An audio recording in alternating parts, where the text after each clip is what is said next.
You've made a fool of me, but broken dreams and... Hey, woman, you're blue because you've got no one else to use. I switched the radio to a late-night talk show about Bigfoot and UFOs. I was tired of hearing the same song repeatedly over the past few hours. Why? It reminded me too much of the woman I left. Actually, I didn't just leave. I ran away. Let me start from the beginning. I'm Stan Shipman, married to Lucy Dalton for 5 years. We were high school sweethearts and got married right after graduation, thinking we were soulmates. Big mistake. I'm a welder, a trade I learned from my father and have been doing since I was a kid.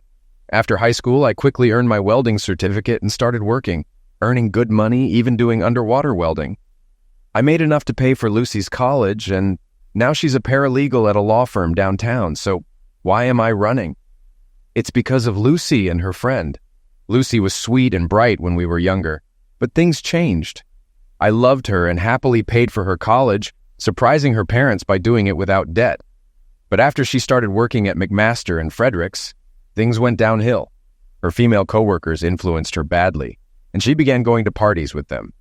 At first, it was just Wednesday nights, but then it became Wednesdays and Fridays, which ruined our date nights.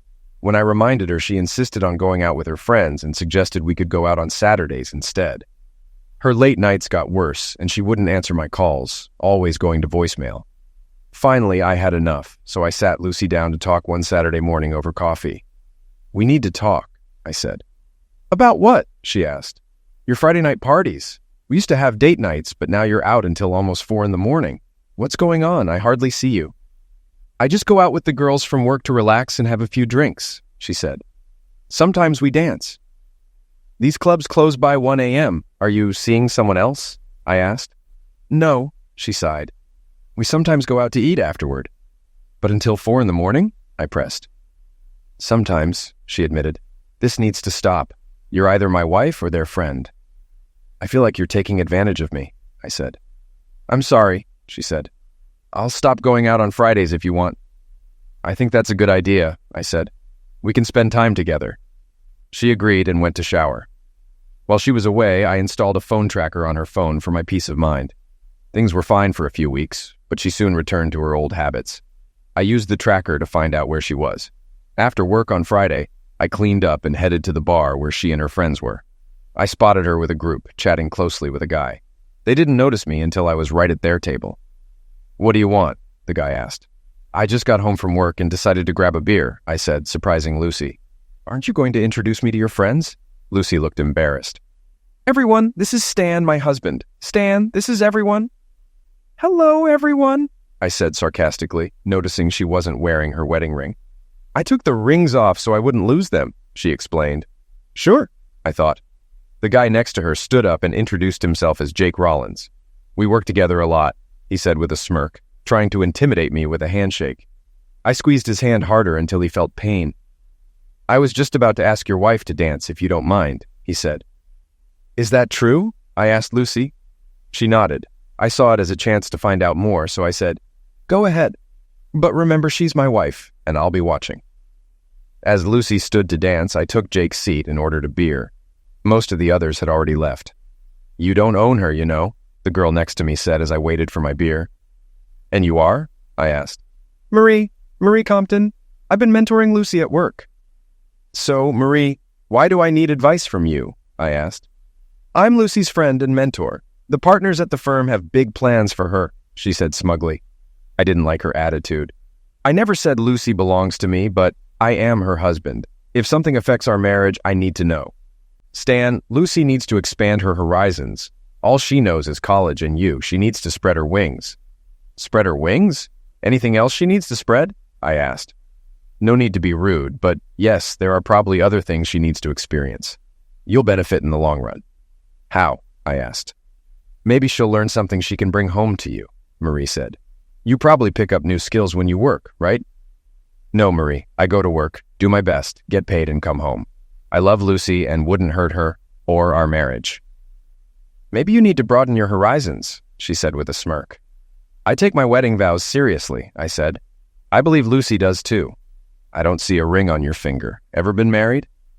"A couple of times," she replied. "Let me guess. Your husband's caught you cheating?" I asked. She shrugged. "Yeah, so?" I do what I want. Well, Lucy's busy, and I expect you to respect that, I said. She chuckled. Yeah, you keep thinking that.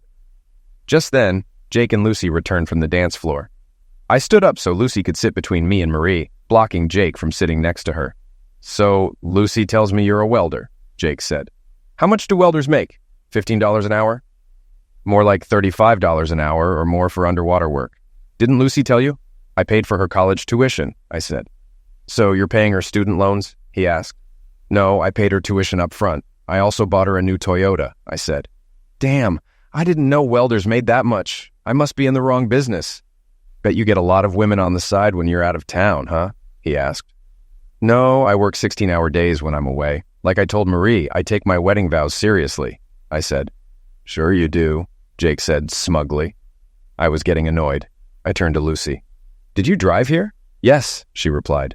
Good. I've had enough fun for tonight. I'm heading home. I expect you to come with me. As I got up, I accidentally spilled a cold beer onto Jake's lap. Oops, sorry, you should go home and change. He looked furious and seemed ready to fight. Go ahead, I said.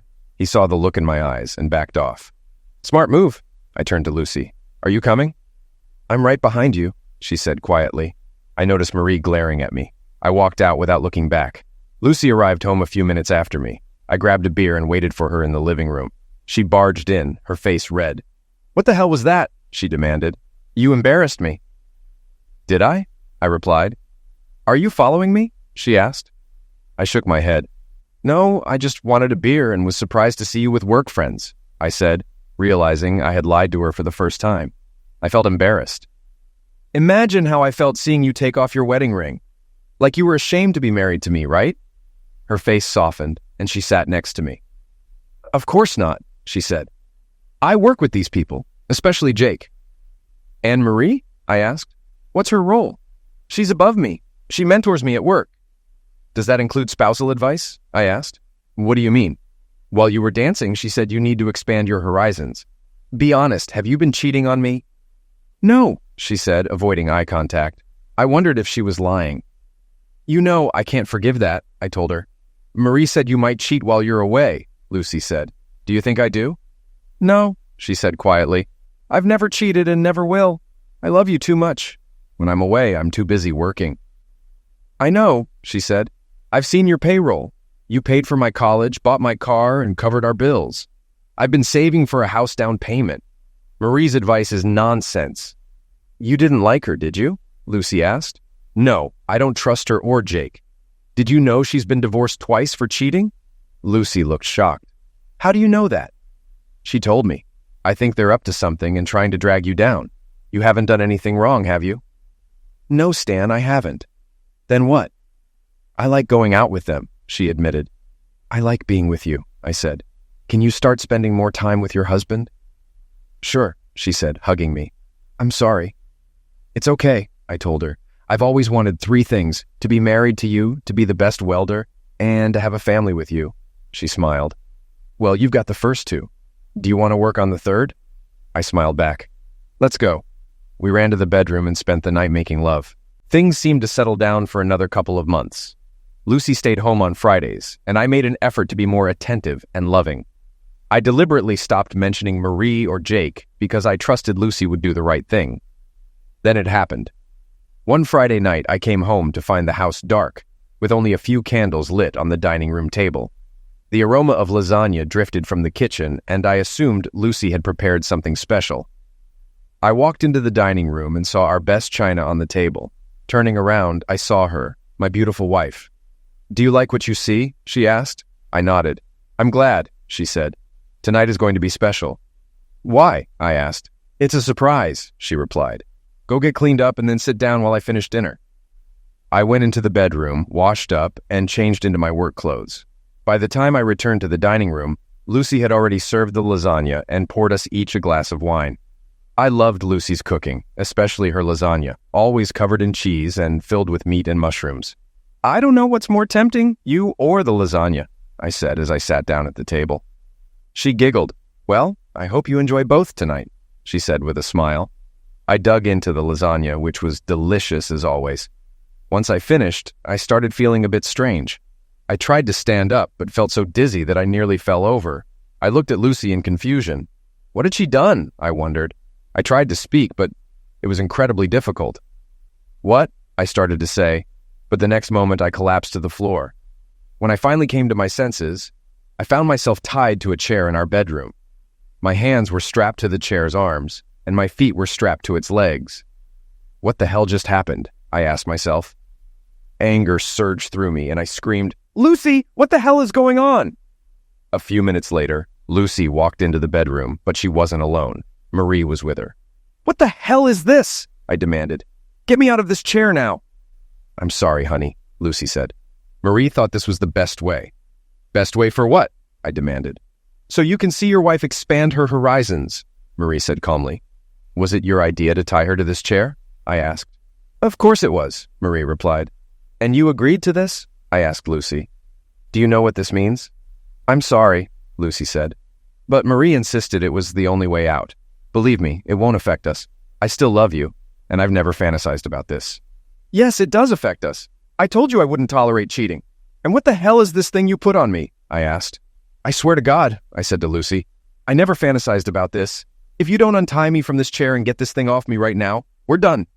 "Please don't do this," Lucy begged. "It's just one night. I'll let you go when we're finished." I shook my head.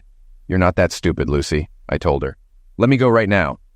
Then two men entered and started doing it to my wife. She eventually let me go, but I immediately got dressed and went to the phone. "What are you doing?" she asked as I dialed emergency. I may be a welder, but I'm not stupid. I knew what she and her accomplices were doing was highly illegal, and I intended to see them in jail that very night. Lucy panicked when she realized I had called the police to report a ravishment with unlawful restraint. I grabbed her cell phone to prevent her from calling Marie and took my keys from her purse to stop her from leaving. She tried to snatch the phone and keys from me, but I wrestled them away and put them in my pocket. After finishing the call, I sat down and waited for the cops, knowing they'd want to examine me and collect fluid samples for evidence. "Please don't press charges," Lucy pleaded. "I don't want to go to jail." "Trust me, it's the safest place for you right now," I said. "You can get dressed. The cops will be here any minute." "You heard what Jake and Marie said," Lucy warned. "They're serious. You don't want to mess with them." "Get dressed," I told her. Lucy saw the look on my face and realized it was best not to push me. She quietly got dressed, and I felt her phone buzzing in my pocket. I pulled it out and saw a text from Marie. "Is everything okay?" read Marie's message. "Everything's fine," I replied. "He's not too happy, but he'll get over it." I sent the message, hoping Marie would buy the deception. I put the phone back in my pocket. By the time Lucy walked into the front room, the police had arrived. I opened the door and let them in. One look at my face was enough to know things were bad. One officer took my statement while another talked to Lucy in the bedroom. The officer who took my statement called an ambulance and took swabs from my face, placing them in evidence bags. The second officer returned, and they conferred at the front door for a few minutes before coming back. When they returned, the second officer went into the bedroom and came out with Lucy, her hands behind her back, crying. "Please don't let them arrest me," she begged. "This was just supposed to be fun." I shook my head and turned away. By then, 2 more police cars and an ambulance had arrived. A policewoman appeared in the doorway and took Lucy away. The policeman who took my statement said she was under arrest. "We'd like to have you checked out at the hospital," he told me. "The more evidence we have against the people who did this, the better. You should probably sign a protective order as well," he added. He handed me a card with the name of an attorney from the local prosecutor's office and a phone number. "I already called her, and she said she'd meet you at the hospital," he told me. I thanked him and left with the paramedics who did a cursory examination on the way to the hospital. In the emergency room, they examined me, took samples of the substance on my face, washed me, and took blood and urine samples. I was given some painkillers that were starting to relax me when a well-dressed woman walked into the exam room. "Stan Shipman?" she asked. I nodded. "That's me," I said. "Mr. Shipman, I'm Linda Calloway," she said.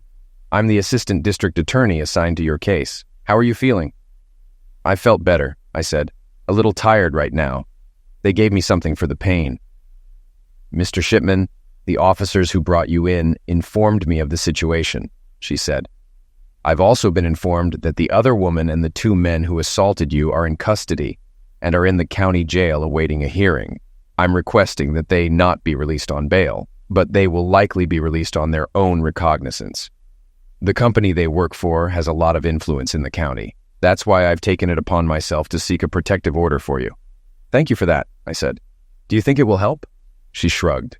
I can't say for sure, she said. It might, but there's no guarantee. I nodded. I understand, I said. If it's any consolation, they'll be in a cell at least until Monday morning when their arraignment hearing takes place, she said. I understand, I said. I'm just an ordinary working man with no friends in high places. When it comes to fighting, I'll be alone.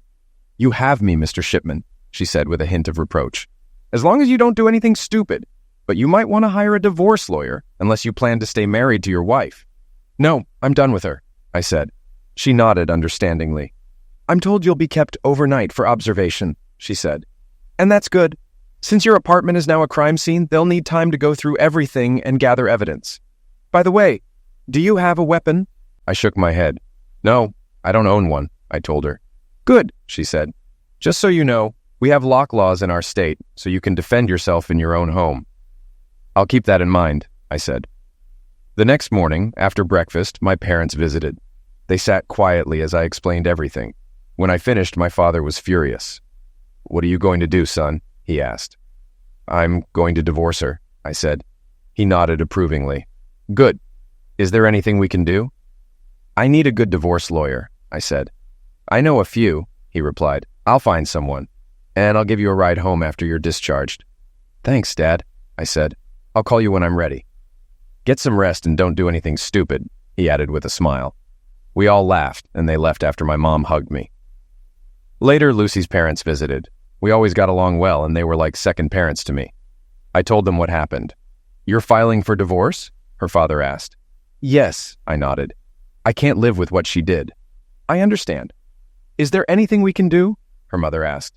If Lucy gets out of jail, she'll need a place to stay. The ADA will get a protective order, so she can't stay at the apartment. She can stay with us, her mother offered.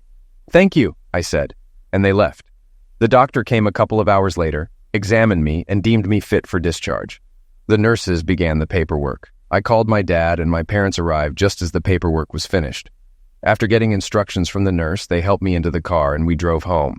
My dad helped me to the door, and we said goodbye. Remember, if you need anything, just call, he said. Thanks, Dad, I replied. Inside the apartment, I saw that the police had gone through everything. It would take time to sort it all out. I noticed a message on the answering machine. Dead meat. No introduction, just that. The number was private. The phrase sounded familiar, and I realized it was from a Rocky movie. Someone had recorded it and played it back over the phone. A few minutes later, the doorbell rang. I saw a young brunette through the peephole. She was at the club when I first met Jake. I pulled out my cell phone, set the camera to record, and put it back in my pocket. I opened the door with the chain still on. Yes? I asked. Mr. Shipman? She asked quietly. That's me, I replied. I'm Holly Brinkman. I work with your wife. May I come in? Are you alone? I asked. Yes, she replied. I closed the door, removed the chain, and let her in. What can I do for you, Miss Brinkman? I asked. Please call me Holly, she said. Okay, Holly, how can I help you? She handed me a manila envelope. What's this? I asked. Open it, please, she said quietly. I opened it and saw some pictures. I put the envelope on the coffee table and grabbed latex gloves from the kitchen. I didn't want to get my fingerprints on anything. When I looked at the pictures, I was shocked. They showed a man who had passed away. Who is that? I asked. My husband, Brian, she said, tears streaming down her cheeks. Did you report it? I asked. Yes, but the police ruled it a self-destruction, she said. How? I asked. You don't understand. The firm we work for has powerful connections. They own most of the police force and several judges, she explained. Did Jake do this? I asked. Maybe he ordered it, she replied. So why are you still working there? I asked. I have no choice, she said. You're not just a legal secretary, right? I asked. Right. They did to us what Jake and Marie did to you. My husband went after Jake and paid the price, she said. So you're just a pawn for the firm? I asked. Yes, I'm available to the lawyers and their clients, she said. What's Marie's role? I asked. She's like a madam, assigning us our tasks, Holly explained. And she added Lucy to her stable? I asked. Yes, she replied. I found a folded piece of paper in the envelope. It was a ransom-style note. Stan Shipman, stand back, or it could be you. Did you read this? I asked. No, it was dropped off at my apartment with a note to deliver it to you, she said. Are you ready to tell the district attorney? I asked. No, I just want to move on. You have no idea how dangerous these people are, she said. How many people at the firm know about this? I asked. Pretty much everyone above middle management, she replied. Thanks for telling me, Holly. I'm sorry about what happened, I said. You're a great guy. Lucy's lucky to have you, she said as she left. The voicemail in this note changed everything. I still planned to divorce Lucy, but these threats escalated the situation. I called Linda and told her about the voicemail in the envelope. She asked me to bring it to her immediately. I decided to leave town for a while. I packed a few days' worth of stuff, some basic welding tools, and called my boss for time off, which he granted. I checked everything one last time, locked the door, and headed to Linda's apartment. She was shocked by the pictures and the note. I showed her the video of Holly's confession. Let me copy this, she said. I handed her my phone, and she copied the video. Then I realized I still had Lucy's phone. I gave it to Linda. Maybe you can find something in here, I said. I'll have our guys look at it. We might need to involve state or federal authorities, she said. What are you going to do? I'm leaving town, I said. Maybe witness protection, she suggested. No, Jake and his cronies would find me, I said. Okay, just let me know where you are, she said. I withdrew as much cash as possible and drove away, constantly checking for followers. The images of that poor man haunted me. I knew I needed to be careful. Late in the afternoon, I stopped at a bus stop and made a phone call, hoping it wasn't too late. Luckily, it wasn't. Yes, said the gruff voice on the other end. Dave, it's Stan, I said. Dave was an old friend. We'd worked different jobs together and got along well. Stan, you old son of a cow, he said. What's going on? I've got a problem and need a place to stay for a couple of days, I said. Sure, buddy. Just bring a couple of six-packs, he said. No problem. See you in a few hours, I said, and we hung up. Feeling better, I headed north, stopping at a convenience store for beer, ice, and cigarettes. Dave smoked, so I thought he'd appreciate it. Dave Brolin, about 15 years older than me, worked with my father. He often stayed with us when working nearby and became like a big brother. His father died from mesothelioma, and his sister Beverly took care of their mother until she passed from stomach cancer. Beverly and I were like siblings, teasing each other, though I never made a move since I was in love with Lucy. Dave married young but divorced after catching his wife with a coworker. He never remarried, but spent most of his time caring for Beverly, who now lived with him. I pulled up to Dave's house around 2:30 a.m., grabbed my stuff, and met Dave on the porch. Hope you have some beer, he said, taking the cigarettes I offered. He helped me carry my stuff inside. In the kitchen, I saw a beautiful blonde in a long t-shirt and shorts coming down the stairs. Who's that blonde bombshell? I asked. Dave laughed. You know who I am, dunce, she replied. It was Beverly, looking nothing like the gangly teenager I remembered. Beverly? Is that really you? I asked, confused. You know it is, idiot, she said. Why are you here so early? Did Lucy kick you out? No, not exactly, I said. Beverly's face softened as she saw my bruises. I'm sorry, Stan. What happened? She asked. That's why I'm here, I said. Grab a beer and explain, said Dave. I nodded, grabbed 3 beers, and headed to the front room. I handed one to Dave and turned to Beverly. Are you sure you're old enough to drink? I asked sarcastically. She smiled, raising her middle finger, and took the beer. Spill it, she said. I told them the whole story about Lucy, Marie, and Jake, and showed them the video of my encounter with Holly. They sat in stunned silence. Crap, Dave said. Do you think they know where you are?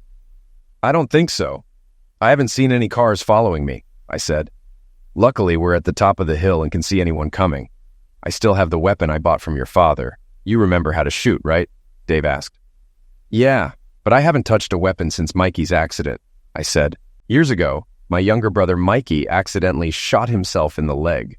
My father was so upset he got rid of all his weapons. It's all right, Dave said. I'll take you to the backyard to practice. Bev can help too. She's quite a marksman. I looked at Beverly in surprise, and she smiled slyly. Does your dad know you're here? Dave asked. No, I haven't told anyone, but I have to inform the ADA. I didn't plan on coming here until I was already gone, I said. Okay, Dave said. I'll call your parents in the morning. Don't use your cell phone. In fact, turn it off and remove the battery in case it has a beacon. Good idea, I said, turning off the phone and removing the battery. So, Lucy and her friends are appearing before a judge on Monday? Beverly asked. Yes, the arraignment is Monday. The prosecutor hopes they'll be denied bail, but after what Holly said, I'm not sure. You can stay here as long as you need, Dave said. I'll be gone for a week starting Monday, but you can hang around. I was planning on 2 weeks, I said. Hopefully, it'll be settled by then. Stay as long as you want, Dave said. Thanks. I appreciate it. Let me know if I can help with anything. Dave looked at Beverly and smiled. Bev might think of something, but you're a guest, so relax and enjoy the country air. Well, I need to get up soon to make breakfast, Beverly said, standing. Hope you like scrambled eggs and hash browns. Sounds great, I said. She waved and went upstairs. After her door closed, Dave and I went outside for a cigarette. What's her story? I thought she was married with kids, I asked. She never met anyone she cared about, Dave said. She dated, but no one fit. Didn't fit with what? With you, nitwit. She's always had a crush on you. No way. Absolutely. She never told you because of Lucy. She didn't want to cause a breakup. Are you serious? Like a heart attack, she still loves you. I've heard her use an adult toy named Little Stan and call your name. Too much information, I said. Dave smiled. It is what it is. When did Beverly turn into a babe? She's always been pretty. You just had eyes for Lucy. Yeah, I remember. Look, I'd be okay with you two being together. Just don't break her heart. It would destroy her if you and Lucy made up. I'm done with Lucy, I said. Good. I'll see you in the morning. He tossed his cigarette and went upstairs. I finished mine and went to bed, falling asleep quickly. I woke up to Beverly calling me. It was 8:30. After my morning routine and a quick shower, I dressed and went downstairs. I took off my wedding ring and tossed it on the dresser. In the kitchen, Beverly was making breakfast, looking adorable. I wondered why I hadn't noticed her before. Smells good, I said. She smiled. Glad you think so, cowboy. Coffee's ready if you want some. Do you still like butter pecan creamer? Of course. Do you have some? I asked. Yeah, it's in the fridge. Just save some for Dave and me. I poured a cup and added the creamer. My dad got Dave hooked on it when he brought some to the construction site. Have a seat, she said with a smile. I'll be right with you. I sat at the table where Dave was reading the Sunday paper. Good morning, I said. Good morning, he replied. Anything interesting in the news? I asked. Yeah, some fancy lawyer got arrested, he said, handing me the article. The article was vague, with no names or details. I handed it back as Beverly brought breakfast to the table. Very tasty, I said, taking a big bite. Thank you, kind sir, Beverly replied with a smile. After breakfast, Dave got up and put his plate away. I need to go into town for a few things. I'll be gone a couple of hours. If you need to call the DA, use the house phone, he said. Thanks, I replied. Beverly handed him a list, and he headed out. I looked at Beverly. Need help with the dishes? I asked. I'd appreciate it, she replied. I helped her clear the table. She tossed me a towel and started washing. I see you're not wearing your ring. Are you really going to divorce her? She asked. Yes, I won't tolerate cheating, I said. Good. Glad to see you still have balls, she said with a slight smile. What's your story? How are you doing? I asked. Okay, I guess, she said. Anyone special in your life? I asked. There was once, but he was taken away. Besides, I was busy taking care of my parents. That's what I heard, I said. Yeah, after Dad died, Mom needed help. I worked as a waitress until she got sick, then took care of her full time. I'm sorry to hear that, I said. Don't be. I don't regret it. I just hope someone will be there for me when I'm her age. So what happened after? I asked. After Mom died, we sold the house and most of her stuff to pay for her expenses. Dave let me stay here. He promised Mom he would. He offered to pay for my college, but I refused. Why? I want to succeed on my own. I work at McDonald's and take business courses in the evenings. Good for you, I said. Yeah, Dave wants to start a fabric business and I'll do the bookkeeping. Is he still talking about it? I asked. Yes, he does custom grills, trailers, and other things. His dream is to work from home in his backyard shop. Maybe he can show it to me while I'm here, I said. That would be great, she replied. We fell silent, and I found myself admiring her for the first time, realizing her beauty went beyond appearance. She looked at me before saying anything. What are you looking at? She asked. I'm looking at the most beautiful woman I've ever met, I said. She looked down, a tear forming in her eye. Stop teasing me, she said quietly. I'm not teasing. I admire you. You put your life on hold for your parents, refused Dave's help for college, and now you're working on your own. I'm just sorry I didn't see it sooner. You were blindsided by Lucy. I can't blame you, she said. Yeah, you're right, I admitted. After she finished rinsing the dishes, she wiped her hands and turned to me. She used you, Bev said. I think you're right, I replied. I saw through her years ago, she said. Why didn't you say anything? I asked. You wouldn't have believed me, she said. She was probably right. I just wanted her to be happy, I said. And look where that got you, she remarked. She got everything she wanted from you and then moved on. I'm glad she's in jail. If she were here now, I don't know what I'd do. I believe you, I said. One thing, she said, hands on her hips. Are you going to take her back? I shook my head. No, that ship has sailed. Good. And if you ever doubt, remember this. We made love. We'd better clean up before Dave gets back, she said.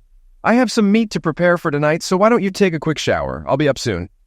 Okay, I said. What's with the meat? We like to barbecue on Sundays. You like venison, right? Yes, I love venison, I said, but I haven't had it in years. Good. I shot it myself with Dave's .50 caliber flintlock. Dressed it in the field, too. You're amazing, I said. Did you load it yourself? Of course. A patched round ball with 100 grams of double F powder. I even molded the bullet myself. Damn, I said. Do you like fishing, too? She smiled. I love fishing. I bait my own hooks and clean the fish myself. Is there anything you haven't done? I asked, sarcastically. I haven't rebuilt the gearbox in Dave's truck yet, but I helped with the engine. I'm definitely in love. No time for that now, she said. Wait until tonight. You'll be sleeping with me. My bed is bigger. Won't Dave be upset? I asked. No, we're both adults. I need to call the DA and let her know where I am, I said. Bev pointed to the cordless phone. Use that phone, she said. I called, almost forgetting it was long distance. Linda picked up after the second ring. Linda Calloway, she said. Linda, it's Stan Shipman, just letting you know where I am. Stan, thank God you called. I was worried. Where are you? At an old family friend's house. I turned off my cell phone for safety. Good. I'll keep you updated. The feds are looking into your wife's firm. I also talked to a top divorce attorney for you. I hope you don't mind. No, I don't mind, I said. Good, Linda replied. She's expecting a call from you tomorrow. I told her a bit about your situation. If anyone can handle it, she can. Thanks, I said. I'll call her. Linda gave me the information and promised to update me on the hearing. By then, Dave had returned, and I helped him with the groceries. I called your folks. They were worried, but I told them you'd be staying with us, he said. Thanks, I replied. That night, we barbecued and had dinner on the patio. After dinner, Dave and I grabbed a beer and smoked while Beverly finished cleaning up. Bev said you're sleeping in her room, Dave said.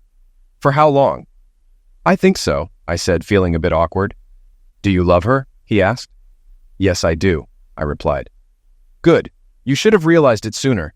Bev can take care of herself, but I don't want her hurt. I would never hurt her, I said. I'm glad to hear that.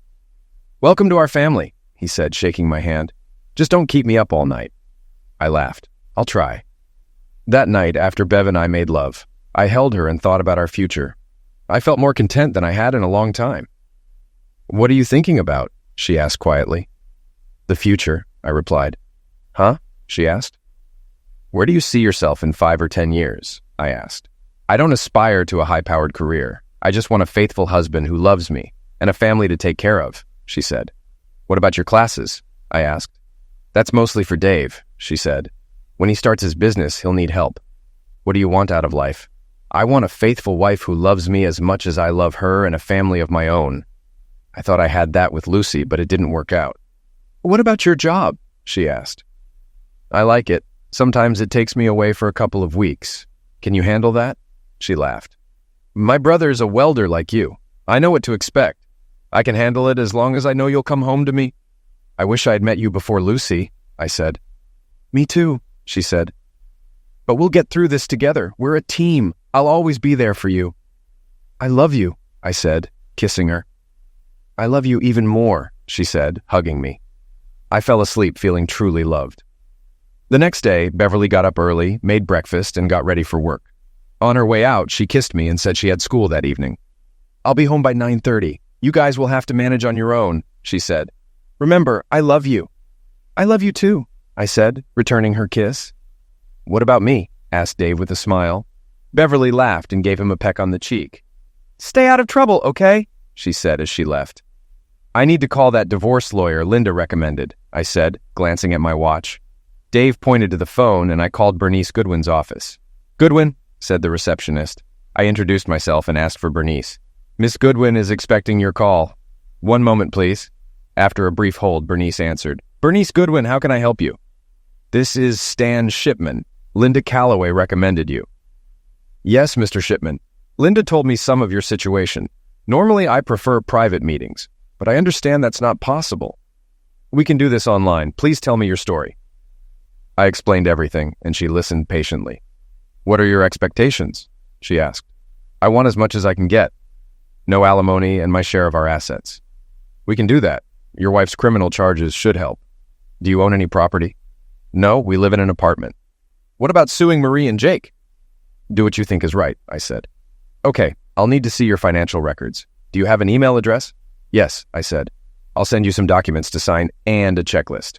I also need payment in advance. Can you do that today?" "Yes," I said. "Good. I'll send everything to you. Any questions?" "No questions," I said. I gave her my email address, and she transferred me to her assistant, who took my credit card information. After the call, I turned on my laptop and checked my email. Bernice had sent 2 documents. I electronically signed the contract and sent it back with a receipt. The other document was advice on protecting myself financially. Thanks to online banking, I opened a new account and transferred half of our savings into it. I paid off and canceled Lucy's credit card, but kept mine open for the fee. By the time I finished, it was past noon. Dave drove me to his store where he was working on a trailer for a local farmer. I joined him, finding the work relaxing. Around 3 p.m., we received a call. Dave, using an extension cord, handed the receiver to me. "It's your lawyer," he said. "Stan here," I said, picking up the phone. "Linda Calloway," she said. "Bad news. The judge set minimum bail and released them." "How?" I asked. "Probably on their payroll," she said. "The protective order is in effect, but it's weak. Stay put and avoid town. The feds are watching them, but I can't ensure your safety." "Great," I said. "What now?" "Stay put," she repeated. "I'll handle things here. Call if you need anything." "Okay," I said. We ended the call, and I handed the phone to Dave. "Bad news?" he asked. "Yeah," I said. "The judge released them." "Damn," he said. "I'll call your folks."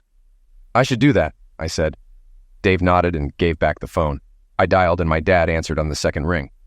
"Dad, it's Stan," I said. "How are you?" he asked. "I'm fine," I replied. "The judge released Lucy and her friends. Be cautious, they might come looking for me." "Don't worry," he said. "We won't say anything. Are you at John Harrison's?"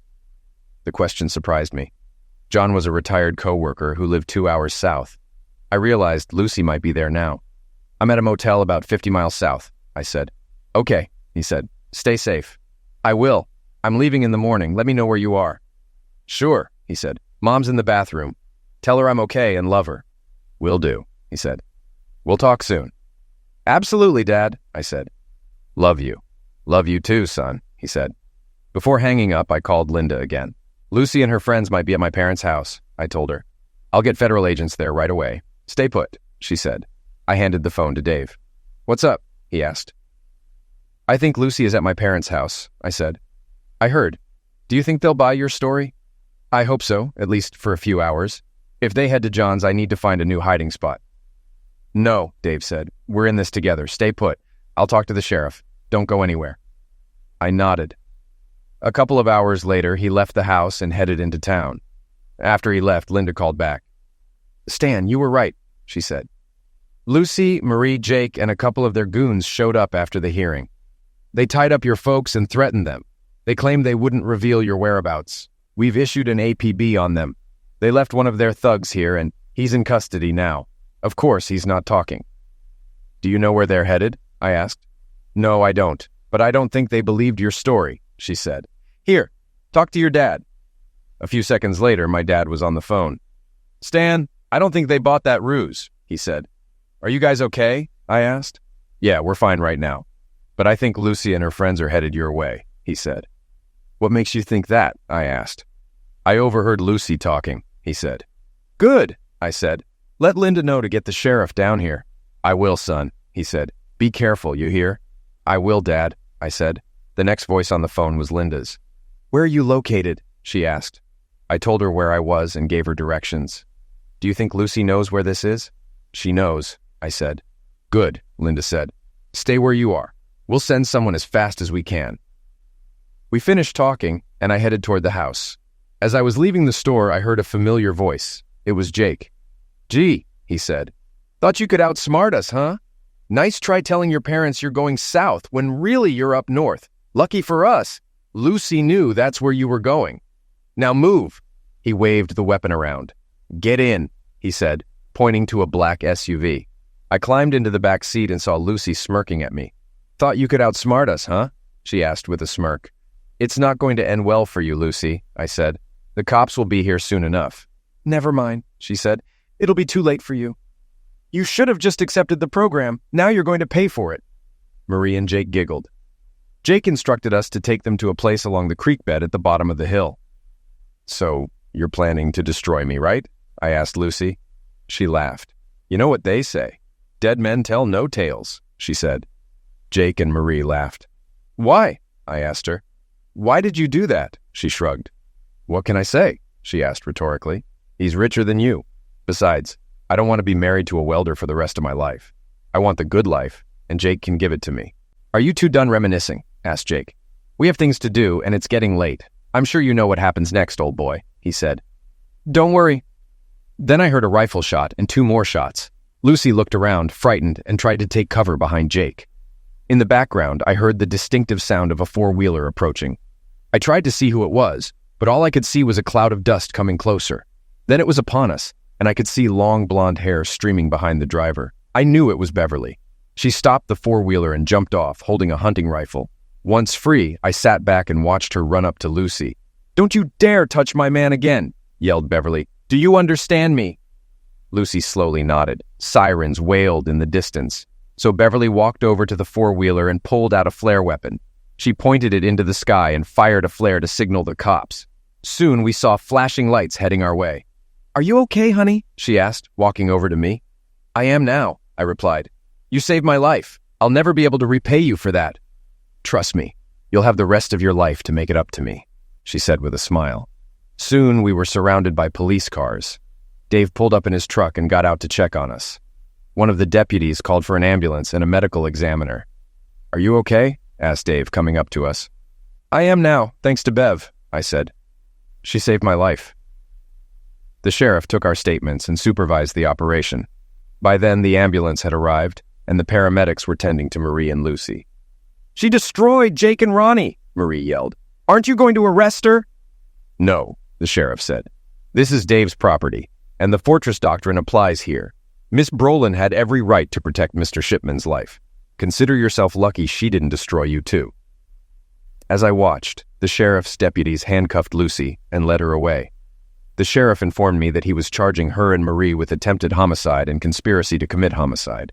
After the officers collected evidence and removed the bodies, we were released. I rode the quad bike with Beverly to the house. I thought you had class today, I said. What happened? Dave stopped by McDonald's and told me what happened, she said. I excused myself and came home. I had to make sure you were okay. I saw tire tracks in the grass and followed them to where you were, so I got in the deer stand I had set up. Well, you know the rest. When I saw what Jake was going to do, I just reacted. I'll catch up. Don't worry. I'm not worried, I said. I'm grateful, more than you can imagine. I grabbed my phone and called Linda to let her know what had happened. She was relieved to hear that I was okay. They'll be where we need them after this, she said. Don't worry. The firm is going down and hard. I sure hope so, I said. Afterward, I called my parents to let them know what had happened. They too were happy to hear that things had ended well for us. Marie recovered from her wounds, and she and Lucy went to trial on charges of attempted homicide and conspiracy to commit homicide. They were found guilty and convicted on the charges related to my initial assault and unlawful detention. Both were given life sentences and faced more charges related to the conspiracy and racketeering of the firm. During that time, I only saw them twice. Once when Bev and I were called to testify, and the second time when they were sentenced. Both times they looked terrible, and I couldn't help but smile.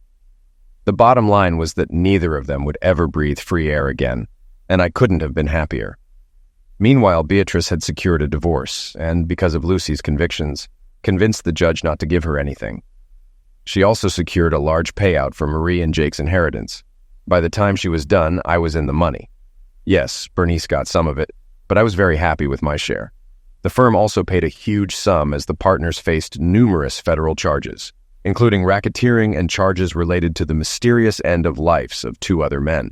By the time all was said and done, the firm was forced to close up shop, and the partners found themselves behind bars for life. All of this happened over about 6 months. By the end, I had more than enough money for Beverly and me to live on for years to come. I bought her a beautiful ring and proposed to her in a dignified way. Getting down on one knee, she squealed and showered me with kisses. A month or so later, we were married and spent a week in Las Vegas. When we got back, we sat Dave down in the living room and proposed to him. His eyes widened when we suggested we start a company called D&S Welding and Custom Fabrications. "Are you serious?" he asked us. "Hell yeah," I replied.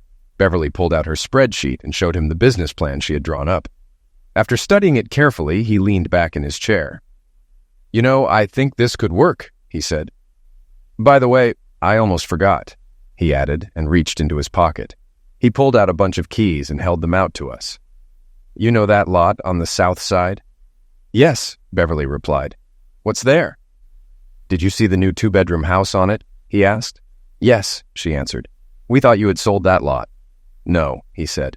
"It's your wedding present from me and your parents," he added, looking at me. "It's brand new and equipped with all the latest advances. By the way, the plot and the house are registered in your name. Your dad and I have already moved your stuff from your apartment there, except for the stuff with Lucy's picture on it, of course." "Wow," I said. "I don't even know what to say. Sure, I could afford a custom-built house, but a 2-bedroom house was nice and just as sturdy as a log home. I certainly wasn't going to look a gift horse in the mouth. I knew this place had to cost them well over $150,000.